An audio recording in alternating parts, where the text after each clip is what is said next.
السلام عليكم ورحمة الله وبركاته. اللهم صل وسلم وبارك على سيدنا محمد وعلى آله وصحبه أجمعين. ازيك يا حبايبي؟ عاملين ايه؟ يا رب تكونوا بخير وبأفضل حال. النهاردة زي ما انتم شايفين معايا هنقدم الكيكة الجميلة دي او الجاتو شاتو او اسرع كيك او اسرع جاتو.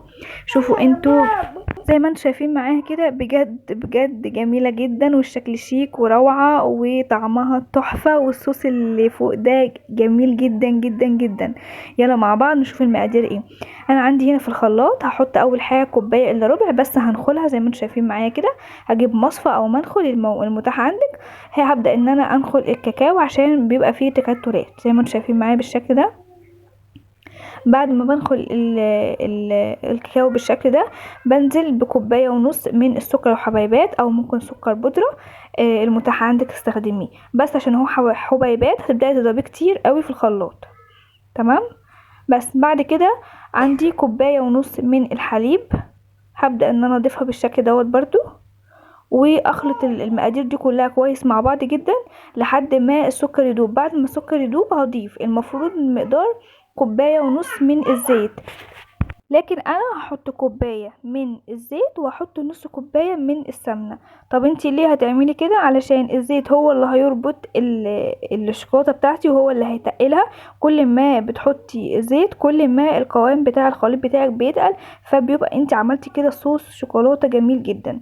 نص بقى كوبايه من السمنه انا حطيته ليه؟ عشان تطعمها بس مش اكتر، ويبقى طعم الزيت ما يبقاش يعني عامل قوي في قلب الكيكه. احنا من الناس اللي هي واحنا بناكل بنستطعم قوي، يعني لدرجه ان انتي بتفسري الحاجه وانتي بتاكليها.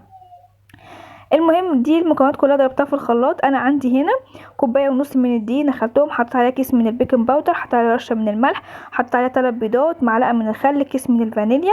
بعد كده هبدا ان انا انزل الخليط بتاع الشوكولاته دوت. هقسمه نصين، نص هحطه على الخليط بتاع الدقيق عشان يبقى كيكه، والنص التاني هيبقى صوص الشوكولاته اللي انا هحطه من فوق. تمام.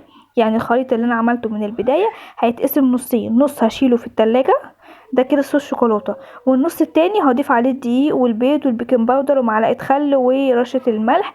هنا حسيت ان القوام تقيل قوي، فبدات ان انا اضيف له، حطيت له كوبايه الا ربع من ميه في الكيكه. اه والله العظيم ميه، وتطلع معاكي زي الفل ان شاء الله باذن الله. بعد ما حطيتها كده في القالب بتاعي، كنت دهناه بالسمنه او بالزبده او بالزيت المتاح عندك برضو. حطيه على درجه حراره 180 في قلب الفرن، وبالظبط 20 دقيقة وكانت مستوية معايا. انتي على حسب الفرن بتاعتك تابعيها لحد ما تحسي ان هي استوت، واختبريها بالخلة كده او بالسكينة. اول ما تحسي ان ايه طلعت معاكي نضيفة ومش معجنة ولا حاجة، يبقى هي كده ايه تمام. بعد كده هي سخنة، هي سخنة، وطلعت صوص الشوكولاتة من التلاجة حطيته عليها زي ما انتوا شفتوا كده، بدأ يسيح كده ويبقى عليها كده زي ما انتوا شايفين.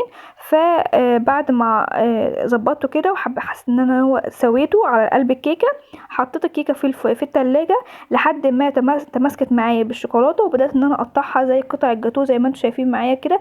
بجد الطعم روعه روعه روعه. جربوها هتعجبكم جدا. ممكن تزينيه وممكن تسيبيها ساده.